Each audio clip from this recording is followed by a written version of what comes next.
absolute retro nerd here. In honor of Batman Day today, I'm going to shoot my top 5 Batman stories. Now, when I say my top 5, that means they're my top 5. So that means that you might have a different opinion. That's great. That's your opinion, but this is my opinion. So if it's not on the list, don't be, it should be on the list. No, it's my list. I know what's going to be on it. So without further ado, let's get cracking into the list. Number 5. We got tie, actually, because I only have 5 spots and I had 6 books. So I'm going to put the number 5 as a tie. Number 5 is a Batman Nightfall and Batman Year 1 right here. I'm going to try to edit that in there. So Batman Year 1 essentially is the first year story of Batman, and it's basically a Jim Gordon story, if you will, and it is really good. You see a lot of the parallels in Gotham to Batman Year in. Now, Batman Nightfall, as you can see, this is a story where Bane breaks Batman's back, and Batman is torn to nothing, as you parallels to Dark Knight Rises. But it's more or less Bane breaks Batman back, he breaks Batman's soul, and we get a new Batman at the end, and it's a really good read. It's a 3-part read, actually, because there's Nightfall, Night Quest, and Night's End. There's 3 parts to it. Really good. It's a long story arc. Really fantastic. I can't recommend this one enough. It starts with the origins of Bane, and it's a really good one to read. So I strongly recommend this book. Also, Batman Year 1. Check it out. It is definitely worth a read. Okay. The next one's a new book. Newer book, I should say. Batman, The Court of Owls. This 6-part arc, well, it's actually more of the 6-part arc. It's continues on to the next volume. So, but anyways, this is basically puts Batman as, I want to say, vulnerable to me. He doesn't know what's what. At one point he's in a labyrinth and he's being trippy.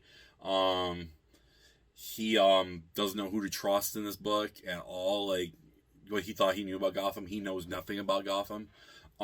So I recommend checking this book out. It is definitely worth the read. Scott Snyder and Greg Capullo did a fantastic job on this book. Number 3. Batman Hush. I'm pretty sure this is on everyone's top list of Batman books.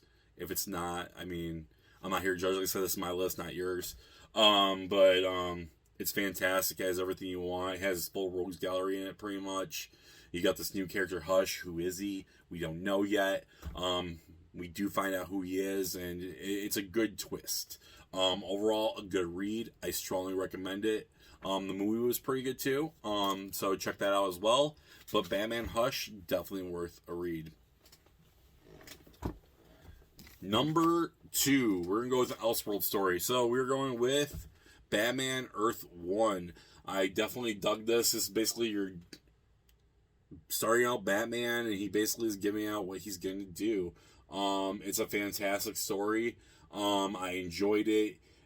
You basically see Batman starting from ground zero, and you see where he goes. The other 2 volumes, I had read Volume 2. Volume 2 was really good as well. Volume 3 I haven't read it yet, but definitely worth a check out. This book is fantastic. I read it a couple times, actually. We did it for a comic club, and I'm pretty sure I read it a couple times that week. That's just a testament how good this book is. And my number 1 Batman book of all time.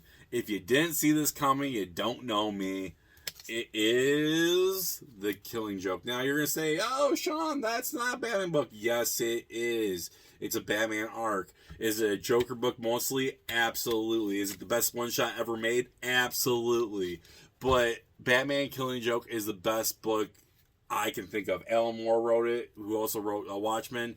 It's a fantastic read. It's a very small book, as you can see, but in that small context, it is such fantastic. It is complete. You don't know what happened. Did Batman kill Joker? Did he not? It just leaves you with so many good questions. And this is where we see basically Batgirl become Oracle, because this is where Batman shoots Joker. This is where Joker shoots Batgirl. He twists and basically he basically makes Jim Gordon question sanity. It's a true testament on what you can do with such little pages and what great art there is. So, Batman Killing Joke is my #1 Batman book of all freaking time, y'all. If you have not checked this book out, check it out. It is well worth the read. I recommend getting an absolute of it. The modern book, definitely. The art is kind of modernized a little bit, so you get a better take on the art. Because we were reading a comic club one weekend. I remember it being, you couldn't tell. I have the newer copy, they have the older copy. You couldn't tell really what it was. With my copy, you could tell beautifully what it was. So my recommendations are my those are my top 5 recommendations for Batman books to read right now. Check them out, read them, love them. I mean, you won't go wrong with any one of those stories. If you guys have a different top 5, which I'm sure you do, it's very broad there, put it down below. Let me know what you guys think your top 5 Batman stories of all time are. Hit the like button, subscribe, share this video with your friends, and until next time, take her easy.